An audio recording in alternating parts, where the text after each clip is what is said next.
Good evening, Nebraska. Thank you so much for joining us tonight.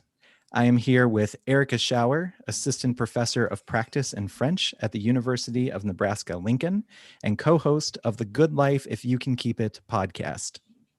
Hello, thank you for being here, everybody. And this is Ben Mazer. He's Education Director at Temple Israel Omaha. And we're both volunteers with Rank the Vote Nebraska, a nonpartisan organization that promotes the use of ranked choice voting in local and statewide elections. And we also want to acknowledge and thank the one and only Roxanne Doctor, our organizational secretary for Rank the Vote Nebraska, who's running tech this evening. We have an exciting slate of guests joining us this evening to discuss the results of the recent Omaha city primaries for mayor and city council and consider how ranked choice voting could improve our political system and increase the power of every voter's voice. And with us tonight, we have 2021 Omaha mayoral candidate, Jasmine Harris, and we've got local TV and radio host, Tom Becka, the 2020 U.S. Senate senatorial candidate, Angie Philips, and Nebraska State Senator John McCollister. Before we start, we just want to let everyone know that Rank the Vote Nebraska does not endorse any candidates, issue positions, or party platforms, and our guests were invited solely based on their unique experiences. Any opinions or positions that they express are entirely their own. Our only goal is to educate Nebraskans on the benefits of ranked choice voting and to build support for LB 125, the Nebraska legislative bill to bring RCV to our local and statewide elections. And with that being said, we'll jump right in and look at the results of the Omaha primary for mayor. This race was indeed a nonpartisan election, like most others in Nebraska, and every candidate for the same position ran in one primary, regardless of party affiliation. And the top two vote receivers moved on to the general election, which will be held in Omaha next Tuesday. For those of you in Lincoln, we vote tomorrow.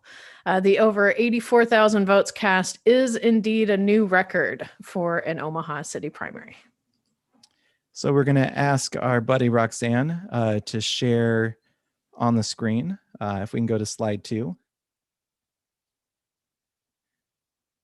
Now, what we're looking at here are the results of the mayoral primary that we just held here in Omaha. Although, like Erica said, it was a nonpartisan election, it's pretty easy to find out which candidates are affiliated with which party. And so we know that Gene Stothert was the only candidate with an affiliation with the Republican Party, and therefore swept the majority of Republican-leaning votes, with the other 4 candidates all being affiliated with the Democratic Party, and therefore splitting up those remaining votes amongst themselves. So it's important to acknowledge that the primaries tend to have a significantly lower turnout than the general election. I looked it up. The 2017 mayoral election had 65% more voters than the primary. So it's kind of hard to say whether or not this is a reliable reflection of how the population would have voted had this been a general election. And it might not have been such a landslide for Stothert to win. But we're looking at a group of the 4 voters who are vying for second place and really, for all intents and purposes, looking to represent the Democratic vote in Nebraska. They're all pulling from the same group of voters. They're all trying to be that one who comes into second place. But the problem, as you can see, is that even though RJ Neary won technically, like he came in second and therefore gets to go on to the general election, it was such a close margin that it's so hard to say, that this is clearly what the majority of voters would want, right? 16% of the vote. I mean, even among just these 4 candidates, that's not even a majority, right? That's not a 50%. And so that's something that we at Rank the Vote Nebraska care very much about, is making sure that we're able to elect candidates who represent the widest possible spread of voters. We know that candidates can win with significantly fewer votes without having that majority. And that's something that we're going to address tonight. But first, let's talk a little bit about what ranked choice voting is. Roxanne, if you can show us the next slide. And Erica, tell us what we're looking at here. Okay, so here we see on the left what our current ballot looks like. You go in and you have someone in mind that you would like to see for a particular office. You go in and you mark that one bubble, and then you're done. If the person that you voted for won, great. If not, not so great. On the right hand side, we have just a different style of ballot. This is called a ranked choice voting ballot. And essentially, it lets you fill in your first choice for that position, your second choice for that position, third, fourth, fifth, and so on. That way, let's say that you're really into George Clooney, but you're not sure if he's going to make it, past a majority of the vote. And you said, well, I still want to vote for George Clooney. He's still my favorite, but I'm going to go ahead and rank Jen here second. I like Jen plenty fine, and I think she might have a good chance of making it. You might rank Denzel next and Meryl fourth. So if George doesn't end up gaining 50% of the vote plus one vote, then your vote for Meryl Streep might come into play. So if, let's say, George Clooney got the fewest votes, then next up your vote would just be transferred over to Meryl Streep. So it lets your vote stay in play much longer than you would otherwise have if you could only vote for George Clooney. So it's essentially a different style of ballot that lets your voice remain in the conversation, if you will, a little bit longer. So let's see this in action in a little bit more detail. Roxanne, go to slide 4 for us. This is what a ranked choice ballot might have looked like for our Omaha primary, right? We have our 5 candidates. And just so you can see at the bottom of the screen, we actually did a ranked choice poll of the Facebook group 500 Millennials of Omaha. We had 80 voters who each ranked our 5 candidates. And we want to walk through a little bit what happened. Before we show those results, just want to say the group tends to run, the membership of this group is younger, skews a bit more on the progressive side. So we're going to see a very different result than what we saw in the main in the real primary. But again, we'll say it's not an endorsement of any of the candidates, just kind of showing what this specific pool of voters gave us. All right, next slide. All right, so this was the most popular ballot that came back. So of those 80 voters, almost 14% of them ranked the candidates in this order, putting Jasmine Harris first, Kimara Snipes second, RG Neary third, Mark Gudgel fourth, and Gene Stothard fifth. So this is just a way to fill out the ballot saying this is the order that I'd want them to go. So this ballot is saying Jasmine Harris is the person who I want to be mayor of Omaha.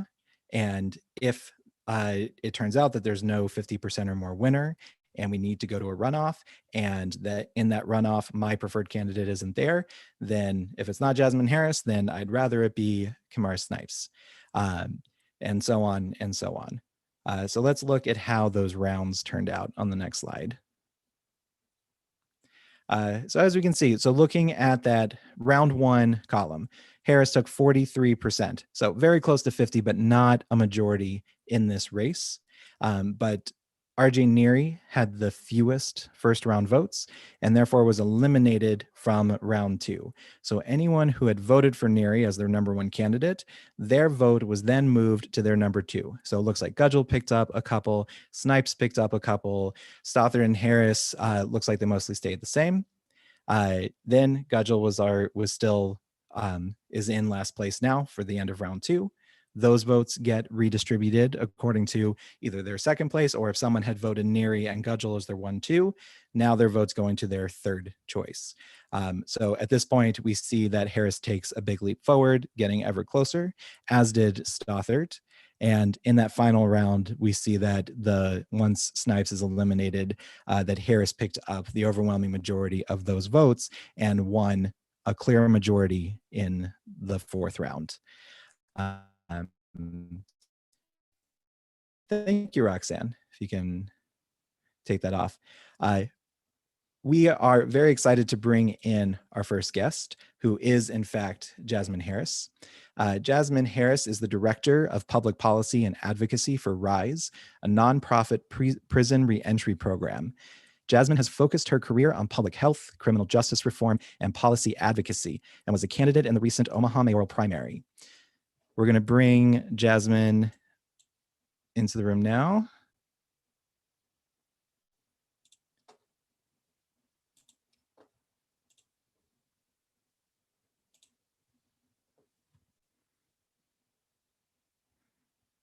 Hello, Jasmine. Thank you so much for joining us.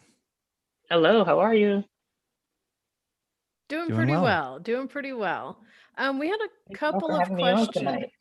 Oh, yeah, absolutely. Thank you for being here. It's an honor. We have a couple of questions for you here. First off, just what was the primary election night for you? How did your team react as the results came in? Man, that was like adrenaline on top of adrenaline, you know, with it being my first campaign and my team just really knocking it out the park. We gained so much momentum in those last couple of weeks. And, you know, we saw the numbers rolling in slowly. And after it got to being 8:30, 9 o'clock, you know, it's still like, okay, we're down.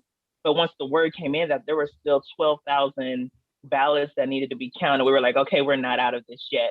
So spirits rose back up and things like that. And I told the team, you know, no matter what happens, we won because we set out to do something that people said could not be done. And we ran a campaign that was grassroots people powered and really showed Omaha that, you know, people who don't necessarily, what they say, have the name recognition or who have not been a politician before can actually put in some work to show that there are everyday people who want this change. So it was just all over the place that night. And then coming down and then going back into that Friday once they got the results in. So it was adrenaline on top of adrenaline. I can imagine. I was actually following along. I'm in Lincoln, and so I didn't get to vote for anyone in the Omaha primary, but I was watching along on Twitter, and I was like, ah. It was very stressful, even for me, and I'm not even in Omaha. So let's talk about those numbers. You were just over 1,100 votes behind Neary, a gap which represented just 1.4% of the total votes cast. The Snipes and Gudgel campaigns, which both ran on progressive platforms somewhat similar to yours, together were a collective 13.6%, well more than the gap between you and Neary. So I want to know, did you at any point find yourself asking the big what if question? What if one of these other two candidates hadn't run in this race? What if we had run together, had some kind of combined platform, like how the results could have possibly changed? Yeah, you know, honestly, every candidate is going to say that when they're running a campaign and they didn't advance to the, you know, next cycle. So it was what if, but at the end of the day, I have always told people, you know, let people run for what they want to run for. What we need to do collectively is get more people out to vote. And as we saw, you know, this was historic for a primary municipal election in Omaha, where we had over 85,000 people come out to vote. That has never happened. And we have over 360,000 registered voters in Douglas County. So what we need to do is ensure that more people are coming out to vote. And the biggest thing that we heard was, oh, we didn't know there was another election. And this has been set up like this for ages. And for people to continue to say that means we have more work to do on that front end. Absolutely. So I think that gives us an opportunity to talk about a couple of the benefits of ranked choice voting here, right? Number one, people get confused sometimes about a primary, a general, who's running, when they're supposed to vote. The great thing about having a one and done, right? You don't have to show up a second time. You don't have to take off work a second time. You don't have to wait in line a second time or request a mail-in ballot a second time, right? Being able to just go and vote that one time and go ahead and say, if there's a runoff, I can already tell you who I will vote for in that runoff. It's going to save time. It's going to save money. It's just going to hopefully really simplify that entire process. So let me ask, how familiar are you with ranked choice voting? I wasn't familiar with it until I did a podcast with Misfit, Midwest Misfit, and they told me about it. And I was like, okay. And then they were talking about how Senator McCollister was actually introducing a bill this legislative session. So it really opened my eyes to, what if this was in place here in Nebraska, and how awesome would that be that, one, we quell the myth that my vote doesn't count, because that's what we hear a lot as well. My vote doesn't count. But no, actually with ranked choice voting, your vote counts all the way to the end. Absolutely. Yeah. Do you think the experience of running for an elected office would be any different under a ranked choice voting system? Do you think it might alter the way that candidates run?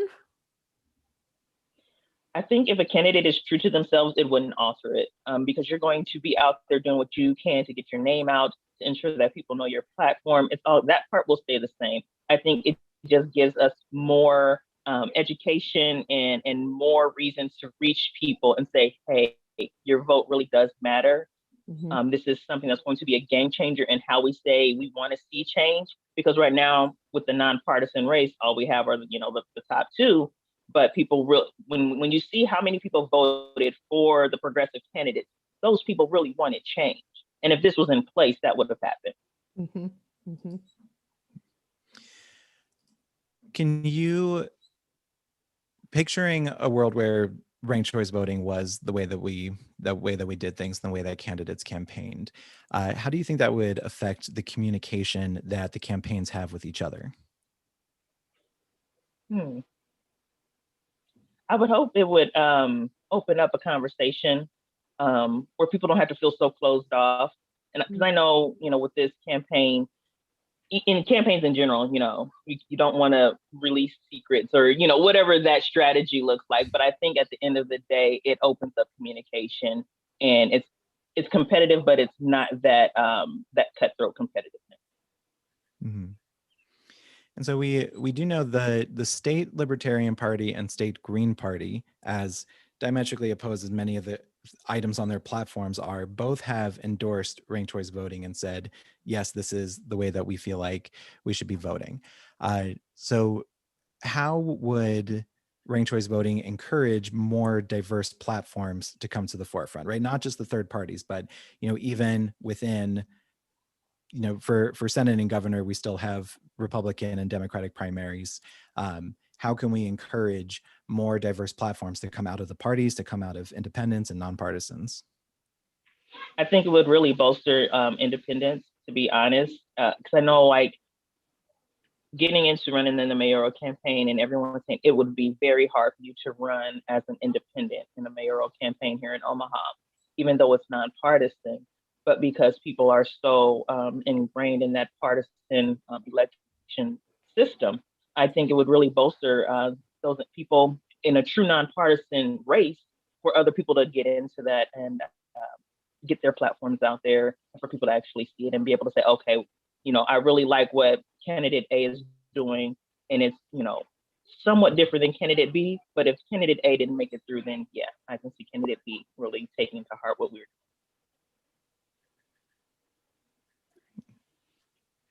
Is there anything else about just the experience of running for office that you want to let people know? Anyone else who's out there thinking about it, thinking maybe they have a shot, that maybe this is a path they want to follow?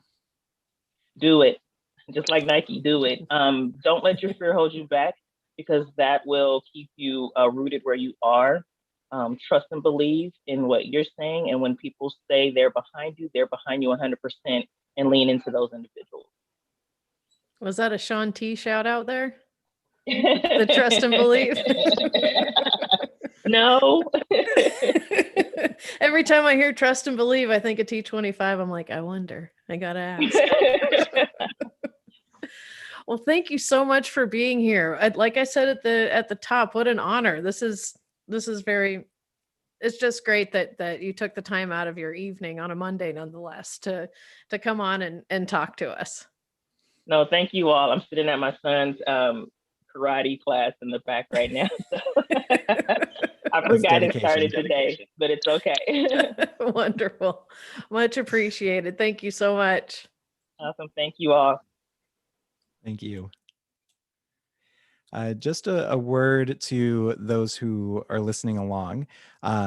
Feel free, if you are on YouTube right now, there is a live chat in YouTube if you have a question that you'd like to throw out there, or in the YouTube video description, there's a submission form if you would like to send us a question as well, to us, to any of our guests who are coming up.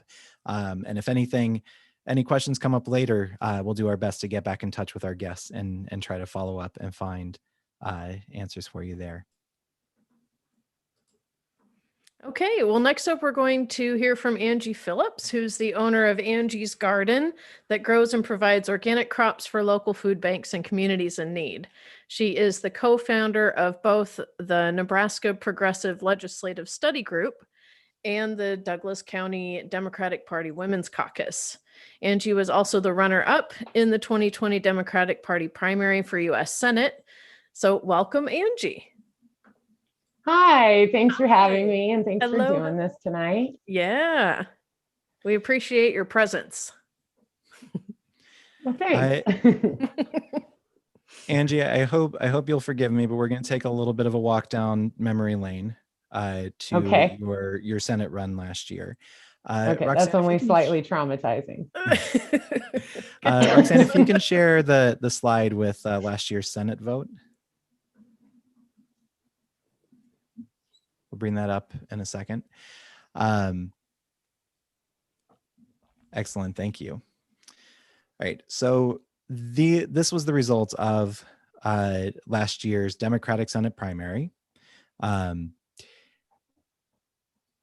know it didn't work out for you specifically, and we know that after this happened, there was a little bit of a, I don't know if scandal's the right word, but there were some issues within the Janicek campaign. The state party itself, I think, endorsed a completely different candidate in a write-in campaign. So it was kind of a mess all around, if it's fair to say that.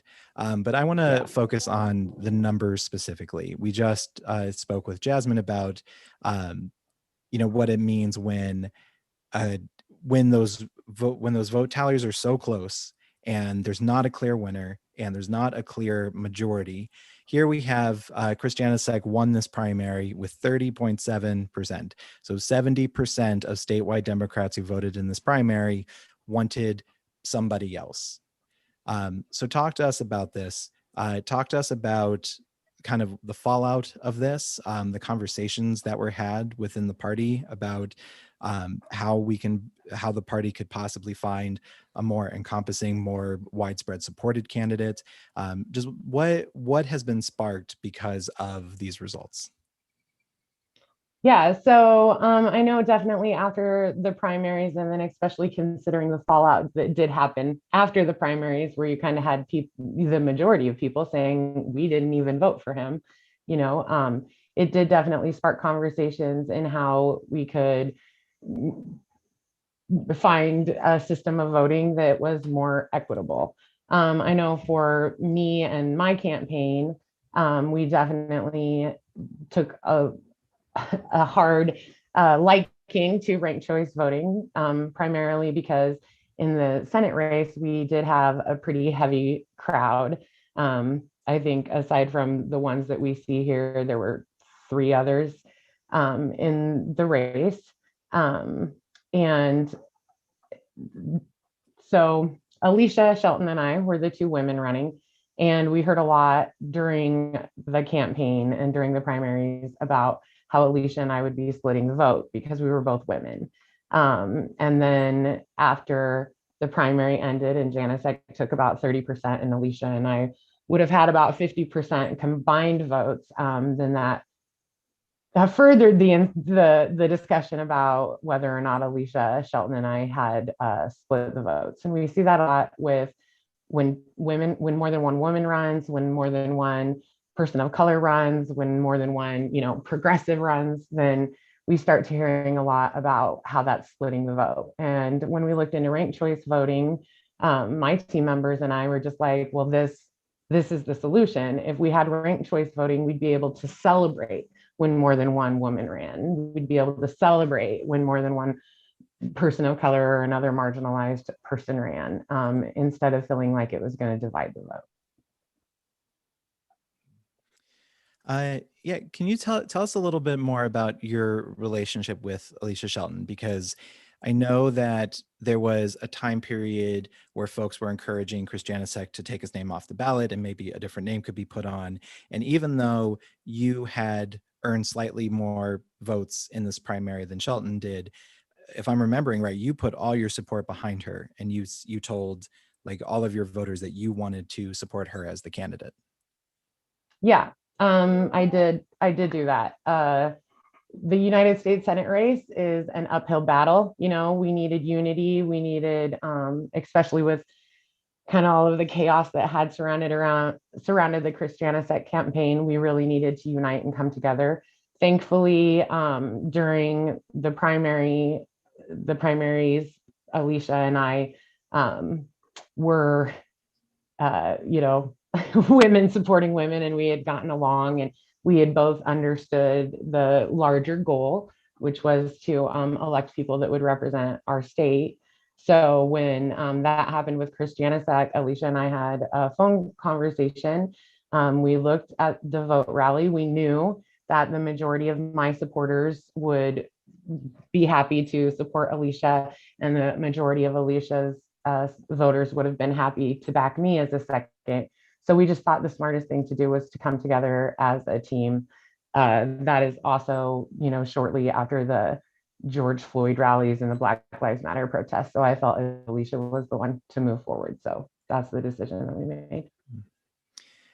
I think that really is one of the most beautiful aspects of ranked choice voting is this: if it's not going to be me, here's who I would have voted for next. And this idea of folks with similar enough platforms being able to not feel like they are spoiling somebody else's efforts, right? And we've seen this in local elections and national elections, right? Like for people questioning even the Nebraska Congressional District 2 vote in 2020, right? Does it turn out the same way if people who voted Libertarian instead had voted one way or the other, right? It's a question that people are always asking. It goes back to that what if that we talked about with Jasmine. So let's take the lessons that were learned from this and let's take a look forward into the future. Roxanne, can you show us the slide with the Republican candidates for governor? So we can spend some time talking about each of the parties. So these 5 individuals have already announced their intent to run for governor next year. And there are at least 10 more who have been rumored or at least have publicly stated that they are considering a run. This has the potential to turn into the same kind of bloodbath that the Democratic Senate process was last year. And we also know that Governor Ricketts in his very first run, I believe he won his first primary with only 20% of Republican support across the state. So even less than Janicek did last year. So what are the concerns here? Like without speaking to any individual candidate here, what advice would you give the state Republican Party going into this primary? Well, I would struggle with the Republican Party good advice, but if I were giving advice, and it would be that really ranked choice voting helps all the way around. So when you're looking at a race that's this crowded, what these candidates are going to do is they're going to find the person most similar to them, and they're going to look at that person as the competition. Okay. So really it's almost breaking up those allyships before you even have a chance to get started. So say, just to throw names out there, say Conley and Herbster have very similar platforms. They're going to spend the primary arguing, who's better and why, instead of building up a collaboration to where whichever Republican won, they'd have a stronger chance at beating the Democrats because this is a partisan. Mm-hmm.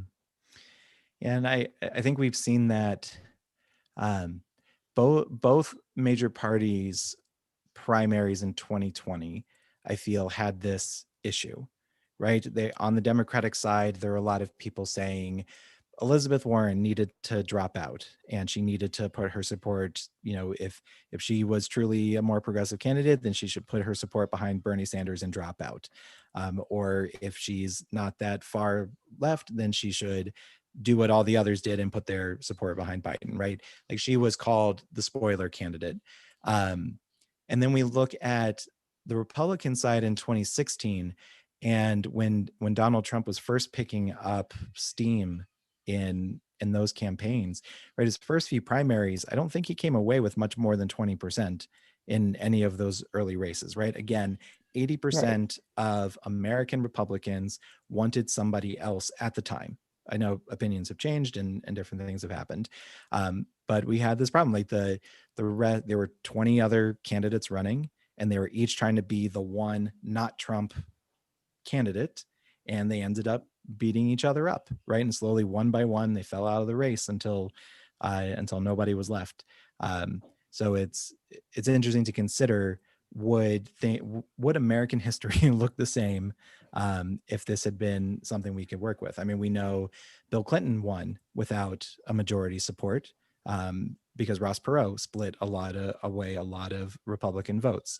And we know that the first George W. Bush campaign, right? Like, we've just seen it too many times throughout history where we end up with a leader who doesn't represent a majority of the people that they're meant to represent. Mm-hmm. So just thinking about that, where do you think the biggest roadblocks are going to be in Nebraska to making ranked choice voting a reality? I think, for one, Nebraskans hesitate with change sometimes. We just are hesitant with change. So I think that there's definitely going to be an education piece for people to understand how this all works. But I also think that's the biggest thing, is the education piece. But if I can jump back kind of to what you were talking about before, it's not just that the way we do primaries currently pits candidates that are similar against each other, but it's also that it kind of blends them together. So like Alicia Shelton and I were seen as the women. And I love and respect Alicia, but we had different policies and different ideas. And I think that had people not have had to feel like they were just going for the women or not going for the women, that people themselves would have felt like they could have looked into those policy ideas a little bit better to vote for the candidate that they wanted. So I think, I guess I just want to point out that even if candidates are collaborating and supporting one another, like Alicia Shelton and I did during the primaries, not having ranked choice voting and having to only pick one candidate does kind of group them and kind of blur us into one thing when we're all individuals. And I think that's Jasmine. I watched her segment, and she had kind of spoken to, if you want to be able to run, you should be able to run. And I believe that wholeheartedly. What we need to do is we need to find a way that's more equitable. I was also a working class candidate, which it's harder to run if you don't have a whole lot of money behind you. And I just think that ranked choice voting gives the opportunity for candidates to run and be heard more, so that because people can really vote their choice or vote their heart, vote for who they think will best represent them, without this concern of, oh, maybe I really like her, but could she win a statewide race? Maybe I really like him, but will he win? And I think that ranked choice voting just really kind of gets rid of all of that nervousness. It can also help to collaborate. I agree again with what Jasmine had said, that if you're running a campaign that's honest to yourself, it's not going to change a lot about your campaign and your messaging. But I do think that it would open up the doors of collaboration and communication amongst campaigns. Alicia and I knew that that Janicek was not the one to carry us through the Senate races.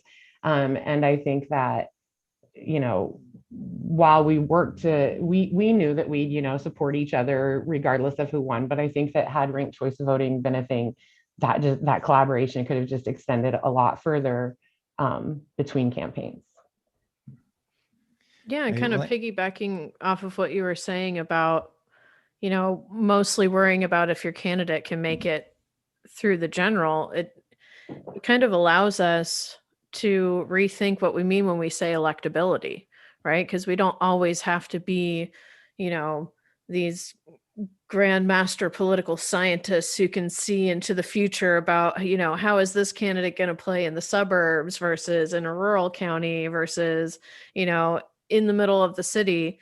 You can actually listen to policy proposals and think, how would this person behave at the job that we're trying to elect them to do? Not how much can we, how much can this person rile up the base, right? To get people fighting mad, so mad that they'll go vote. That I feel like I saw a question in the chat.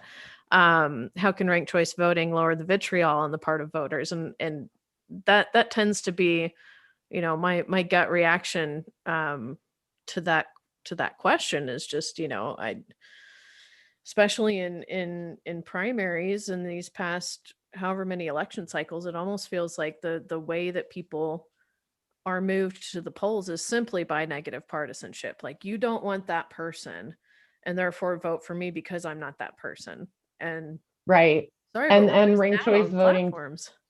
Yeah, well, and ranked choice voting would really kind of help eliminate that too, because candidates would be forced to focus on uplifting their platform, and they would be more cautious to tear apart another candidate's platform. Because if that candidate, doesn't make it through, or if the top candidate doesn't get 50%, then I want other people who have different preferred candidates to still like me. And if I'm talking poorly about their preferred candidate nonstop instead of, talking about my ideas and my platform, then I'm not going to get their vote. And so not only will the candidates be reaching out to their voter base, but they'll be mindful and thoughtful of the voter bases of other candidates too, because when it comes to the ranked choice voting, they're going to need some of those second and third votes. Yep.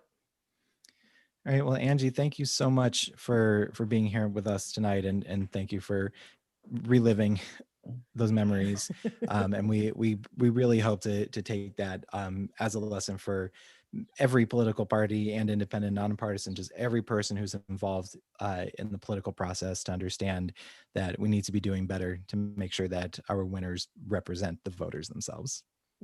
Well, thank you for having me again, and thank you for the work that you're doing. I really, really appreciate this work. I think it's incredibly important. I think that ranked choice voting is one of the ways we get to a more equitable voting system for working class, for women, and for marginalized communities. So I appreciate you guys and all you do. Thank you. Thanks, Angie. All right. Our next guest, Tom Becka, unfortunately wasn't able to be with us live. So Erica and I hung out with him a little bit earlier to pre-record an interview so that he could still be with us tonight.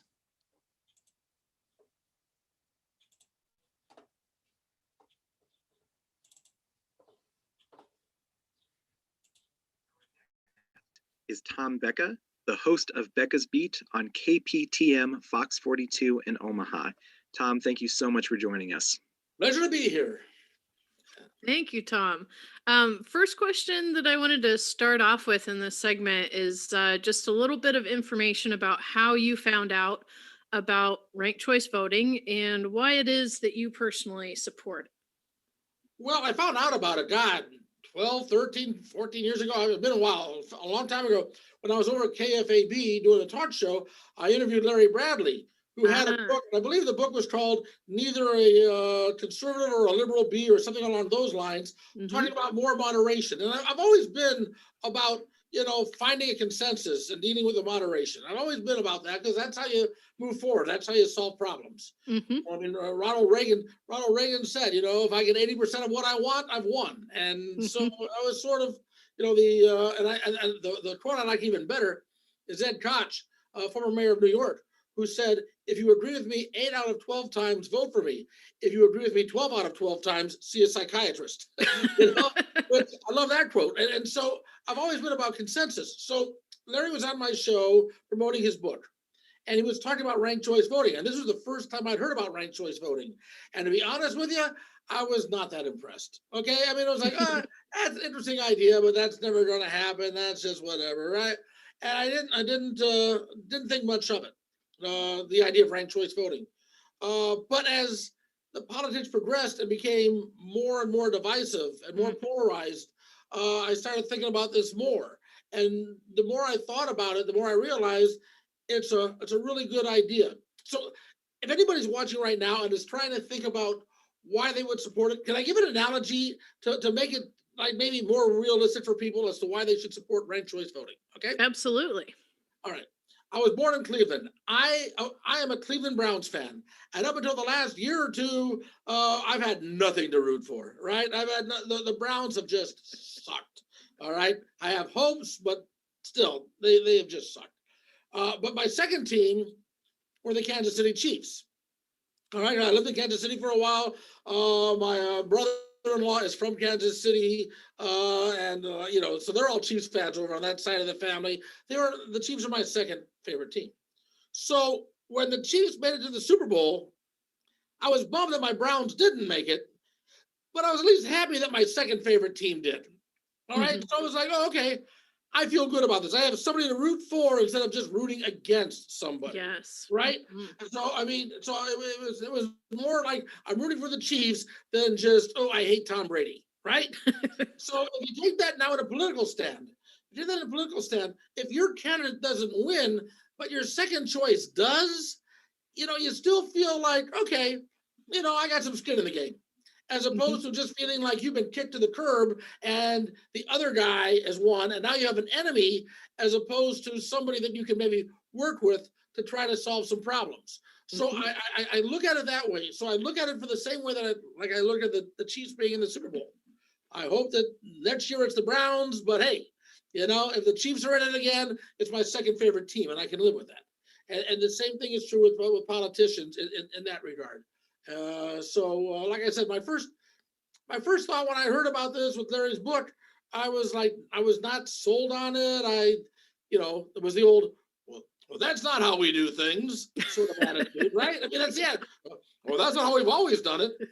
Well, and that's people's first response anyway, I think, to almost anything, right? I mean, having a Zoom meeting like this, well, geez, that's not how we've done it. Well, now that's how we do it. Yeah. So the same sort of thing I think is true with, you know, with the ranked choice voting. It's not how we've done it in the past, but I think it's an idea that deserves serious consideration on how we move forward. I would tend to agree. And even just, I don't know if you've seen Larry's, he has a card that he used when he did exit surveying down in Missouri, or Missouri, as he lovingly calls it. I love that. So down in Missouri, when he was doing exit surveying, he just had a sample ballot with the first past the post ballot everybody's used to seeing, and then a ranked choice ballot. And literally he's like, see, all we're doing is adding columns. That's literally it. But the amount of changes that could you know encourage is quite impressive, I think. So yeah, and I also think that it'll make the candidates a little more civil, because if I'm running for office, I want to be your first choice, but it's not, you know, it's not kill or be killed, right? So I can go and say, look, you know what, my opponent has a good idea or two, and I might consider his ideas or her ideas, you know, if you vote for me. So therefore, I might be their second choice. I think it would also help maybe tone down some of the venom between the two sides, and tone down some of the animosity and some of the anger and some of the, like I said, kill or be killed mentality that goes with politics. Yeah, and I think even you mentioned the venom between the two sides, but even the venom that can exist within the parties, right? Sometimes you'll have Republican against Republican. Well, what type of Republican are you? Or a Democrat against Democrat. Well, what type of Democrat are you? I think it's very helpful for people to draw out the commonalities and common goals that we share when we want to put someone into office to do a job, as opposed to trying to win a popularity contest, which, is not that helpful when it comes to governing, as it turns out. People over the years have asked me, are you a Republican or are you a Democrat? My answer has always been, I'm an American. Yeah. And that's really what it is. I'm an American, right? And that's how I want to look at things. And that's a message I've tried to promote in my career.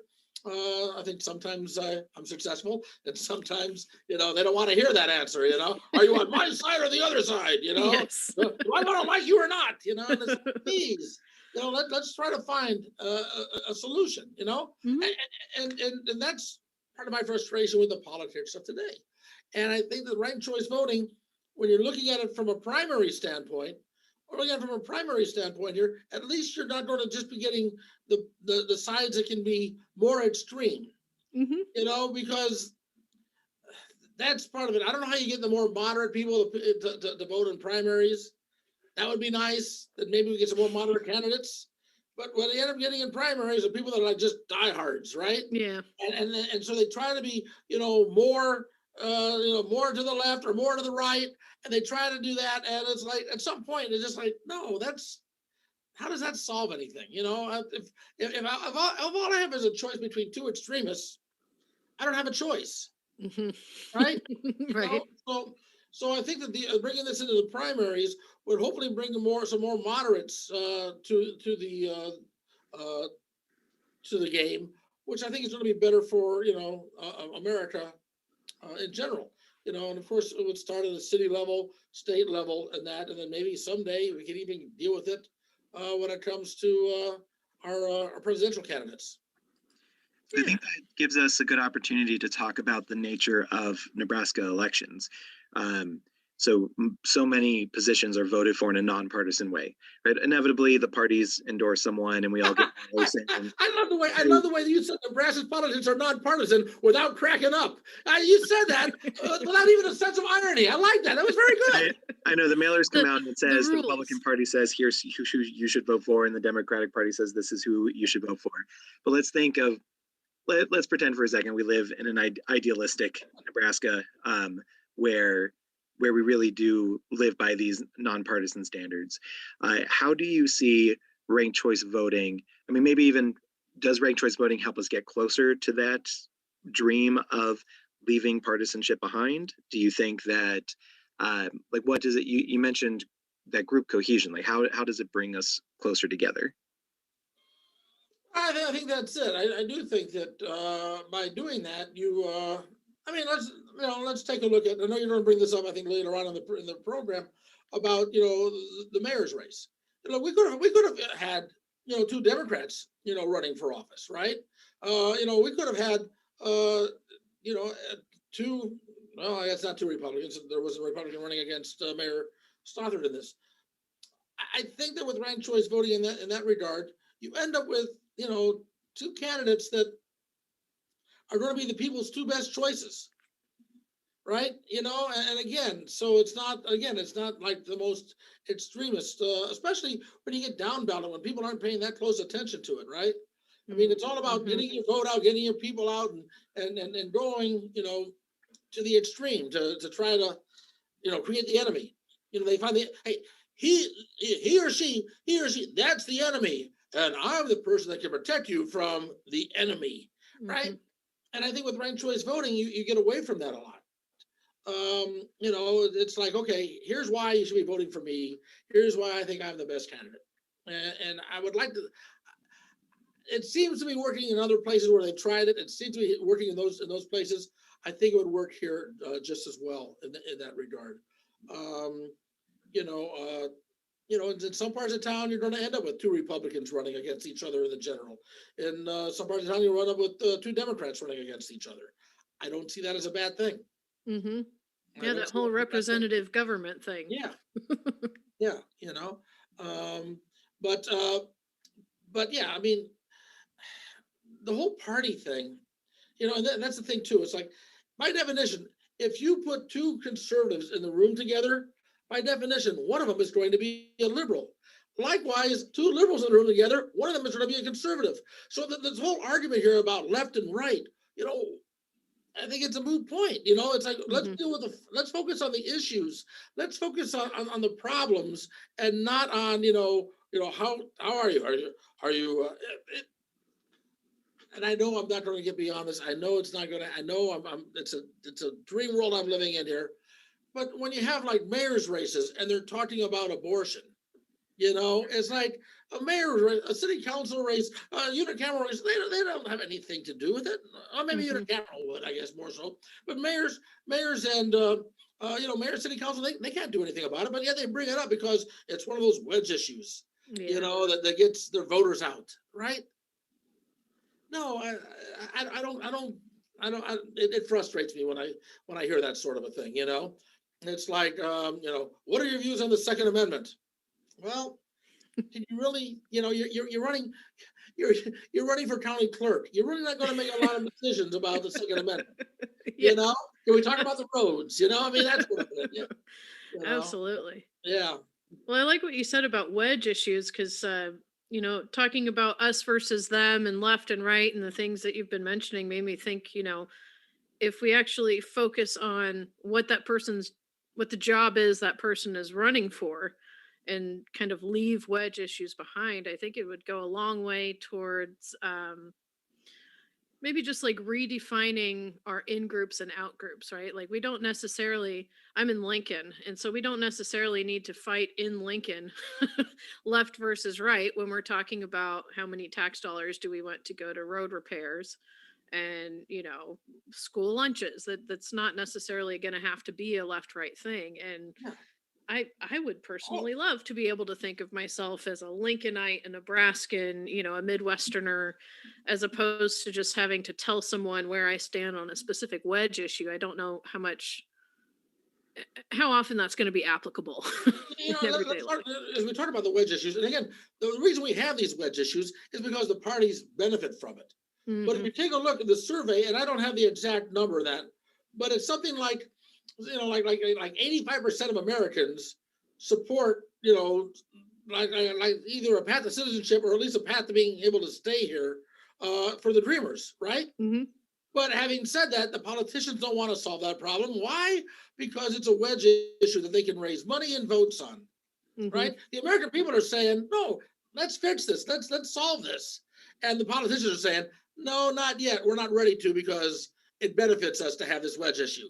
Right. And I think with ranked choice voting, maybe you get away a little bit more from some of the wedge issues, and we end up with maybe a little bit more sane form of government. Hear, hear. Well, Tom, thank you so much for joining us. Let our viewers know, where can they find you? They can find me during the news, Fox 42 News at 9 every night on Fox 42. Also, I do a Facebook Live thing in the morning. It's called Breakfast with Becka. And it's a Facebook Live thing I do at 7 o'clock every morning. Of course, you can go to the Breakfast with Becka Facebook page and find it and watch it and listen to it anytime you want. So that's just sort of a fun little thing that I started during the pandemic, and I think we're going to continue doing it. So yeah, do that. Thank you for having me, and I look forward to the rest of the presentations. Thanks so much, Tom.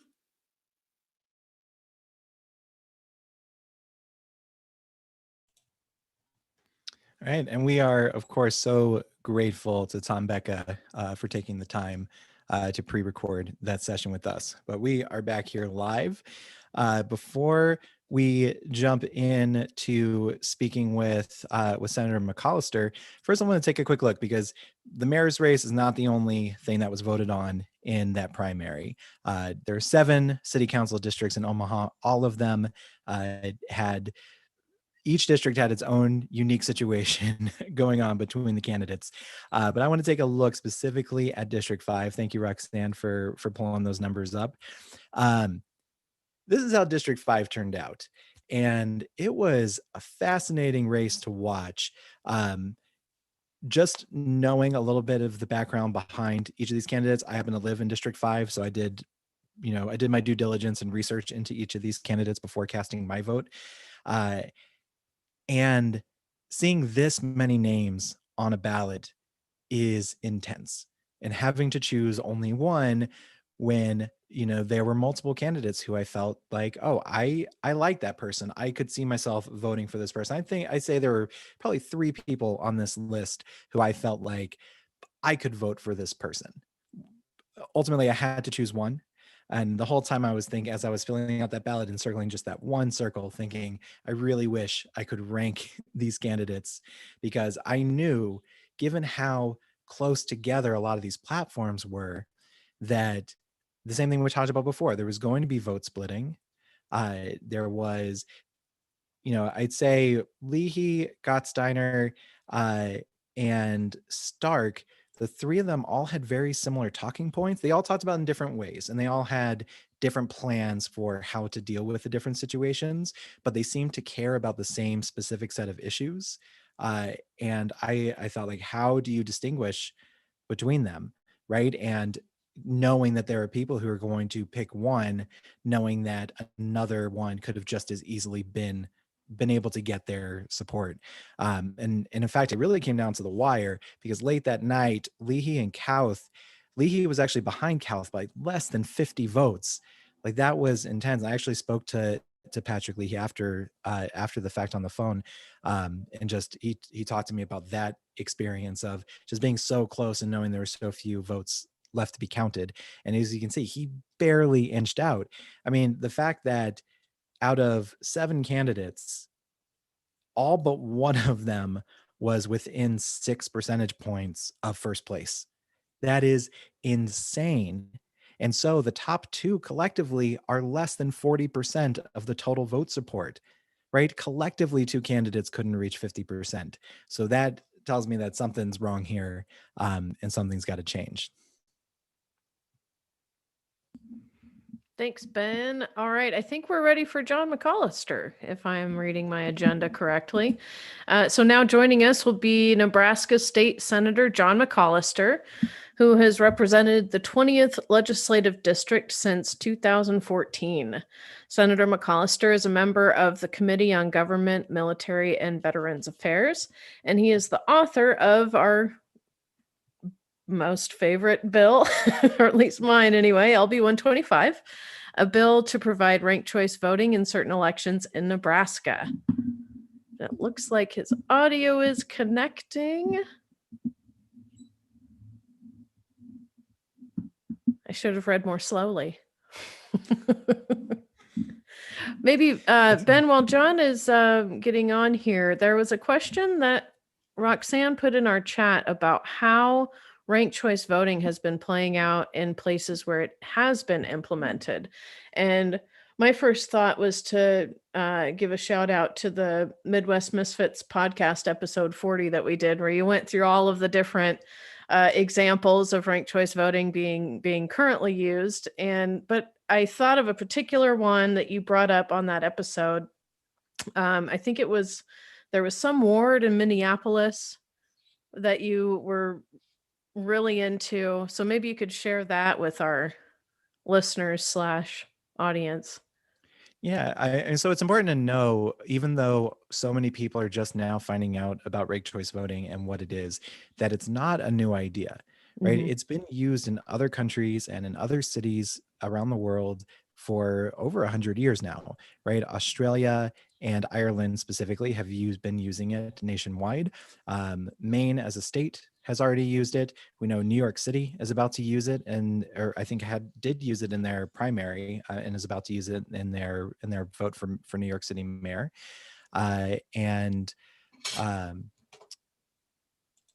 We know that that certain states around certain cities within states around the country have been using it.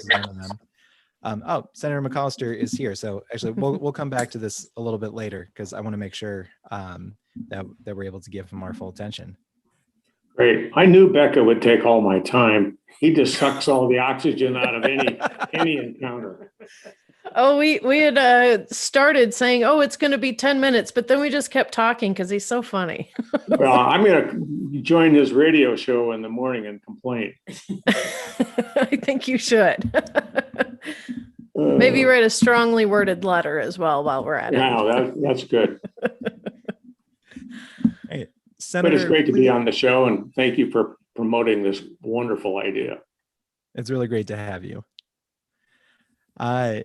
Just so everyone knows, Rank the Vote Nebraska has been talking to the senator ever since he announced his intention to submit LB 125, the ranked choice voting bill. And I think a lot of people just want to know, how did you first come to know about it? And what encouraged you to put up this bill? Like, why this and why now? Well, in 1920, I did open primary, that bill. But of course, Larry Bradley, 1920. no, that's 2019 and 20. But Larry Bradley cast a wide net, and he reeled me in as well. And of course, we saw what happened in Maine and was impressed with that effort. So we thought that would be a good effort for Nebraska as well. I saw a question from the YouTube watchers that kind of follows up with that. Someone said, let me see if I can find it. This person says, curious as to why a Republican in a red state would be introducing an RCV bill. So is there... I would say that I'm a unique Republican. And so, I've been concerned about the vitriol, the dirty campaigns that the campaigns run. And I thought ranked choice, after I found out more information about it, would be a very good choice. And I would look forward to working that bill. It's unlikely that the bill is going to get out of the government committee. It's a 4-4 committee. But I think, like what happened in Maine, it took an initiative process to finally get it passed. And I'm thinking that's going to be the kind of thing we'll have to do in Nebraska to get ranked choice voting to the voters.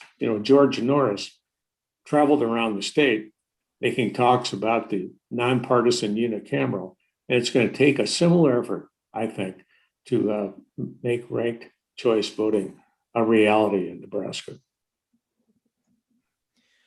What would you say are the biggest roadblocks right now to getting this passed? Lack of knowledge about ranked choice voting. Mhm. I think once a person knows how it works, they tend to favor it. And I think when they start looking at the benefits of ranked choice voting, they'll see that it's far superior to our current crazy system of elections in Nebraska and the whole country. What kind of responses have your colleagues in the state legislature had?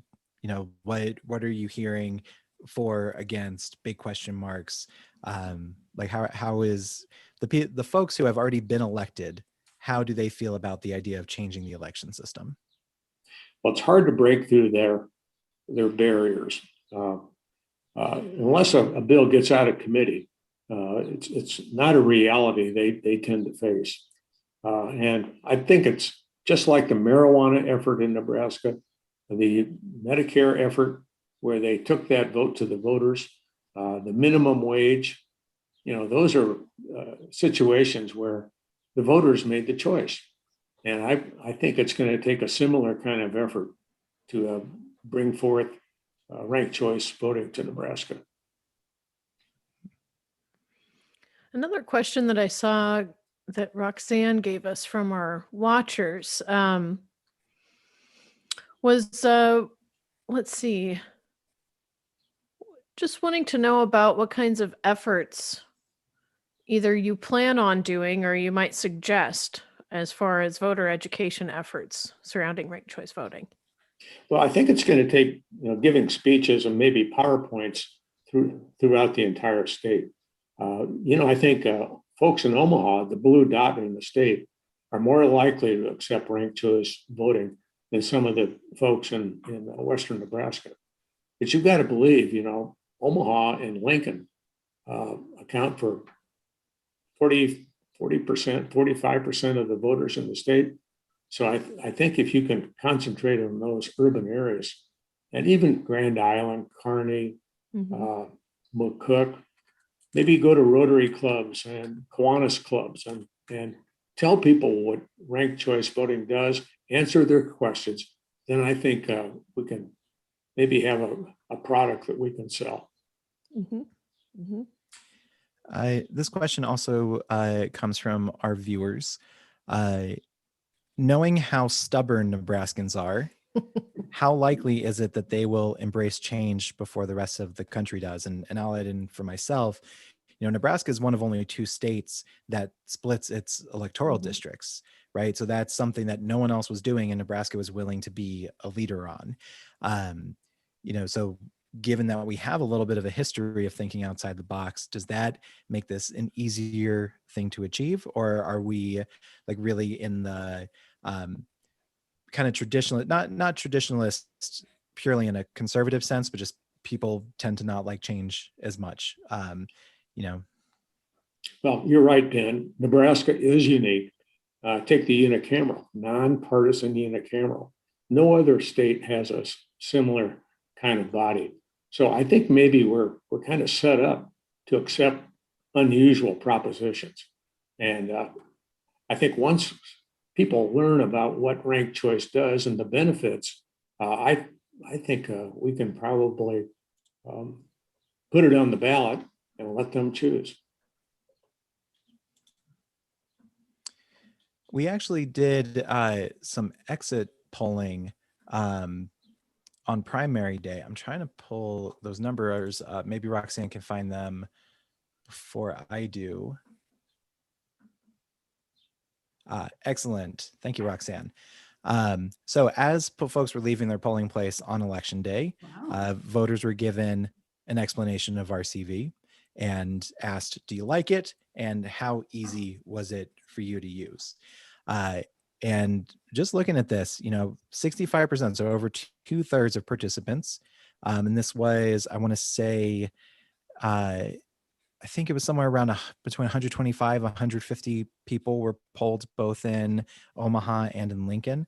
65% answered 4 or 5 to both questions, that they liked using it and they found it easy to use. So I think the numbers so far, and there's so much more extensive, we haven't really raised the funds to be able to do a real public polling. But we know that in other states that have, that you're exactly right, Senator, that once people know about it, they tend to prefer it. Well, since you used Omaha and Lincoln, I really wonder if that's a representative audience to poll. I don't think you'd get those kinds of numbers in Western Nebraska. They just don't like change of any kind. And so the urban areas will, I think, gravitate to it faster than the rural areas. Would you happen to have any ideas about making a rural Western Nebraskan a little more interested in something like ranked choice voting? Well, I don't think they'd throw eggs and tomatoes at me, but I think I'd find a warmer welcome in some of the urban areas. But I think if you're going to get something like this passed as a voter initiative, you're going to have to cover the state, and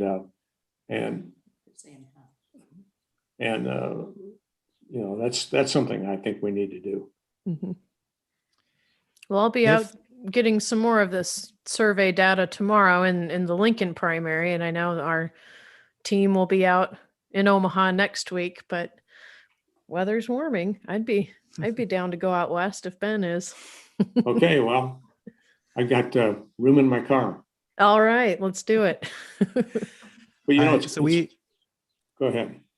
Well, I was just gonna say we have some viewers watching right now who are wondering, like, what can they do, right? Maybe not in this exact moment, but over the next couple of days, over the next couple of weeks, what can they get out there and do to either help educate others or help to get LB 125 out of committee? Well, writing postcards to the members of the government committee would be helpful, but they're a tough bunch, and I'm not exactly sure that will do the trick. But it's worth a try. It may be possible for some cities to put ranked choice voting on the ballot, and so it could be that they could lobby their city council members and get ranked choice voting as preferred method of election. Because you're right, Maine has already adopted ranked choice, but many other cities throughout the country have designated ranked choice. We have another question from one of our viewers.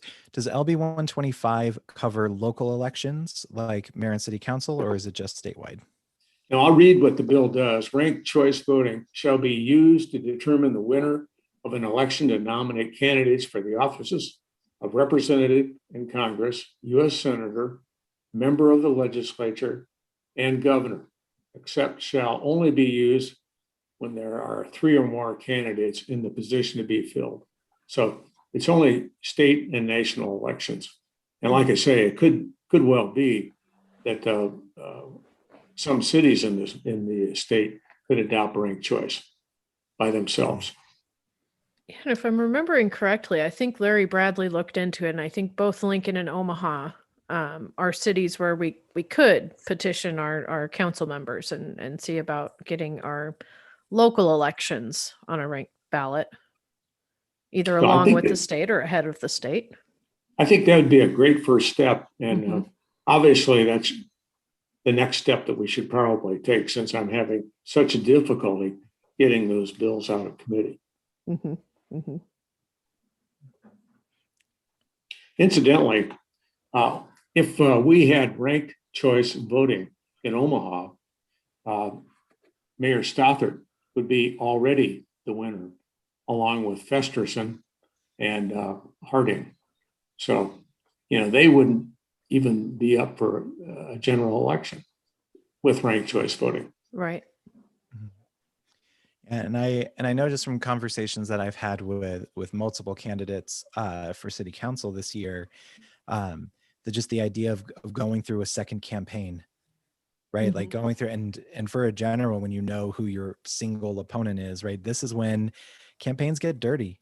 This is when money matters so much, right? Like certain candidates have signs everywhere that others just aren't able to keep up through a second election cycle because just their pockets aren't as deep. And those attack ads, right? I've like 3 days in a row, I got the same attack ad from one candidate against another. And that's just one of the things I really hope to see end with ranked choice voting, right? A single time to show up and vote would be fantastic.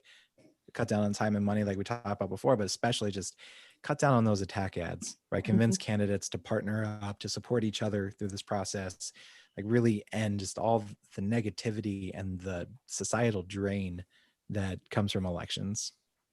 Well, voters prefer, oh no, you go ahead. Voters prefer ranked choice voting because the vitriol, the mudslinging that goes on in campaigns is so bad, and it's been demonstrated that if you have ranked choice voting, it calms down the campaign in a way that voters can make a better choice.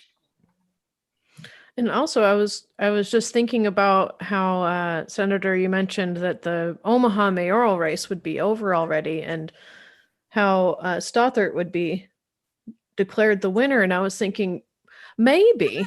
But right now we're looking at a voting set of people who only came out for the primary. Now, if that would have obviously been treated as the election, and so the pool of people voting would have been greatly increased. So it's still interesting to get everybody in one place at once, because I've read many many political commentators who talk about how a person who shows up for a primary tends to be much more certain in what they want, and then you get to the general election where you had essentially another set of voters pick your candidates that you could vote for you. So your own voice is a little bit diluted by that point. So yeah, imagine that. Just the one election where you can come and make your choices at that time. I think that's a great idea. I stopped by the election commissioner's office today and got the latest registration numbers. And Omaha, or Douglas County, is truly a blue dot in the state. There are, in Douglas County, 127,203 Republican registrations. Democrat 138,955. So they actually have a slight advantage over the Republicans. But get this, the nonpartisans Uh-huh. 88,516. Wow. Wow. And so you can really see that Douglas County is a progressive area because most of the nonpartisan electors typically vote Democratic, I do believe. Mm-hmm. Mm-hmm. And I didn't realize there were 88,000 nonpartisans in Douglas County. That's impressive. Yeah, 5,000 libertarians. All right. All right. And I think what I've noticed about, I guess this is a little broader than Omaha, but the second congressional district as a whole, right? Just in 2020, voted for Joe Biden, and the same crop of voters voted for not the exact voters both ways, but overall elected our electoral vote to go to Joe Biden, and our House seat to go to Don Bacon from opposite parties. So that tells me that, first of all, the city's pretty moderate, right? Like, even if there are more people who register Democrat, that they tend to like a moderate Democrat and a moderate Republican over a much more extreme version of either. And also tells me that people are willing to vote the other way, that this is not a city that is strictly tied down to political parties. And something that kind of bothers me with the process is that if you're a nonpartisan voter, if you don't identify with either party, don't feel like they represent you, your tax money still goes to pay for the party primaries to take place that you are not allowed to vote in because you're not registered in either party. That's why I really love the nonpartisan elections that we have. And with so many candidates in them, I think we have to have ranked choice voting to clean up that process and make sure that we have a majority winner at the same time. Well, what we could do, and this is the bill I proposed 2 years ago with open primaries, is make it possible for political party registrations to vote in any of the partisan elections. So, for example, if you're a nonpartisan voter, you could vote for the Republican or you could vote for the Democrat. And that's not a bad way to go. Maybe I should introduce that bill again and attach it to my ranked choice. But I think that would be a good idea. And you should recognize, at least in the second district, that when redistricting occurs, it's quite possible that they'll limit the second district to strictly Douglas County. They'll lop off that little section of Sarpy County. So it's going to be increasingly more difficult for a Republican to win that seat. All right. Well, the only question I think that we didn't cover here was also, are there any unintended consequences of ranked choice voting we should be mindful of? Boy, to this date or to this time, I haven't seen any. All I've been witnessing are all the benefits, and I'm excited to push this idea even further than when I first introduced the bill. But we had a very good hearing. A great number of people testified, so I'm excited to move this idea down the path. I will say that there are naysayers out there who will have a list at the ready of all the things that are wrong with ranked choice voting. But every time I hear one, it's usually an illogical argument, or it's a stretching of the facts, or it's an example of like such a rare and extreme scenario that it's just so highly unlikely that it could possibly happen, especially when we're talking about the smaller voting pool of a single state, as opposed to talking about just millions and millions of voters coming in. So, we're not going to tell you there aren't arguments against it. I just don't think any of them are good. Well, look to Maine, because what happened in Maine is likely to happen in Nebraska.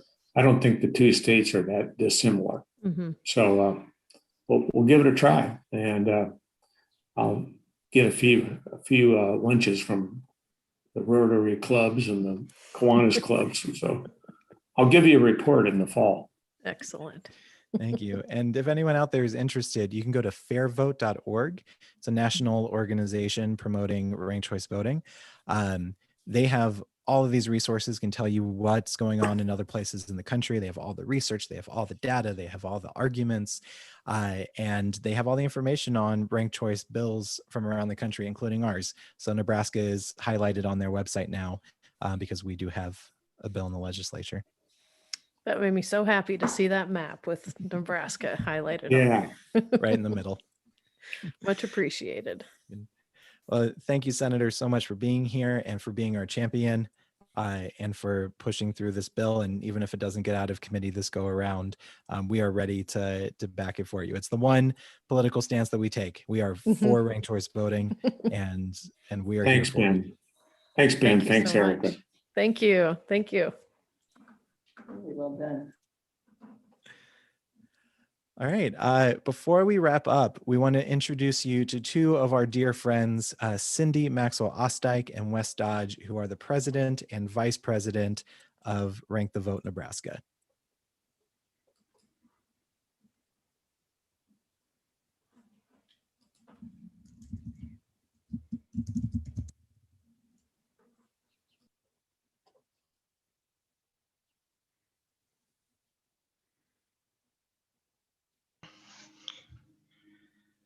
Hey, Cindy. Hey, Wes. Hi, how you doing? Doing well. Long time no see. Yeah. I've got my backdrop working. I think Very it's nice. backwards compared to yours, Ben, but Looks good on my end. It's Okay, readable. good. So that's good. All right, Cindy and Wes, what would you like our viewers to know about Rank the Vote Nebraska? well, I'd just say if you want to hang out with more dynamic personalities like Ben and Erica and people of our ilk, get in touch with us. We're going to be doing all kinds of fun things.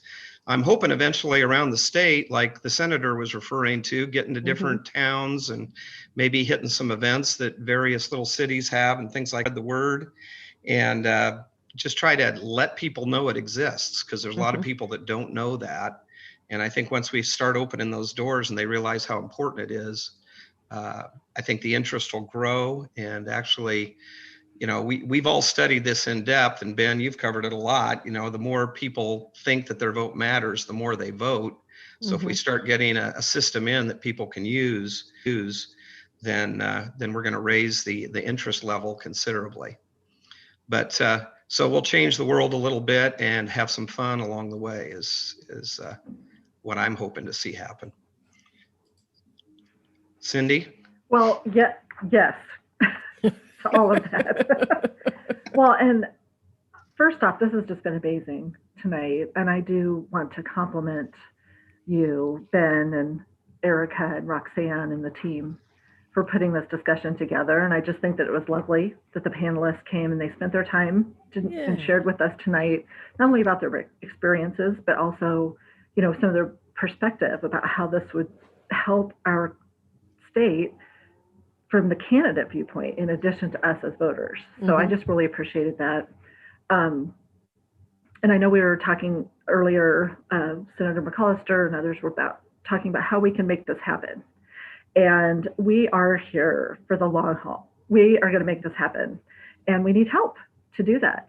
We have a lot of opportunities for volunteerism. I know that Erica was mentioning about how we're conducting exit polls or exit surveys at the election tomorrow in Lincoln. And again, next week here in Omaha. We have a statewide meeting coming up on Thursday that we hope everyone could attend. All this information can be found on RankTheVoteNebraska.com and our social media pages. But the more the merrier, because as Senator McCollister was mentioning, we need to get out and talk with people and help with that education piece. When people realize and learn about how this works, the light bulb goes off. And it's just something that it can't hardly happen unless you're just right there talking with people. And now that we're seeing better numbers with COVID, hopefully we'll be able to attend more meetings, more festivals, more parade kind of fairs and such. And so we need people to help us with that all across the state. And I think that there are a lot of people in some of the smaller towns that would like this type of voting as well for their city elections, because I know that there are sometimes many candidates up for the same position. And in a small town, it could be even a little bit more tense. Mm-hmm. So Mm-hmm. that is one thing that we would really like to do, is ask for your help in joining us. We need ideas, we need brainstorming and support, as well as volunteers, and we need donations as well. And we would really appreciate everybody's support. We've been working in the background in the past few months to complete all the paperwork. And I apologize because my battery is looking low, so I'm going to plug in. Did I lose you? No, you're Nope, still you're here. Okay, good. You're My here. screen Keep went going. black for a minute. I was scared. But we have been working to complete all the paperwork so that we have everything in compliance for nonprofit status and such. And on our website, we have a donate link. And if we could ask you to please share, whether it's a reoccurring donation, whether it's a small one, a large one, and if you could share that with your friends and family and community, that would help as well, because we would be good stewards of your money and transparent. One of the things that it takes is dollars to print materials and the entry fees for various fairs and things like that, and just some of those types of expenses. So we just really appreciate it, and I'm really excited. I think that this is going to be a great way for Nebraska to have better elections and better representation. It's a very nice T-shirt you got on as Oh, well. yes. And those are I don't know if you also can see that. available on the Mhm. website. Another way to donate, because we get a small percentage of the proceeds from the infamous merch that I really got into this for ranked choice voting, but the second thing, if I had to rank my reasons, it was for the merch. Been talking about that since last summer. Thank you. So thank you, You Cindy. can be owned Thank- for a T-shirt, huh? Yeah, it's and my husband's the same way. He's like, well, do I get a shirt, or I got entire closets full of shirts? I'm still waiting on the onesie for my 6-month-old, Yeah. but we'll get there. All right. I just want to say thank you again, Cindy, Wes, and the entire Rank the Vote Nebraska Executive Board for your leadership. Thank you to all of our guests from tonight, Jasmine Harris, Angie Philips, Tom Becka, John McCollister. Thank you to Roxanne for being our tech person tonight and being here with us. And thank you everyone who's out there who gave us your time to listen. Again, in the description below the video on YouTube, you can find all the information about following us on all the social medias, as well as our website. If you would like to join us this Thursday at 8 p.m. Central Time, you can go to tinyurl.com/RTVNE statewide, and that will bring you to the link to register for that meeting. So again, thank you, everyone. I had a really great time tonight. I hope you did too. Get out there. Let's rank the vote. And don't forget, Lincolnites, you're voting tomorrow. Omaha, we're voting next week. Get out and vote. All right. Thank you. Thanks, and good night. everybody.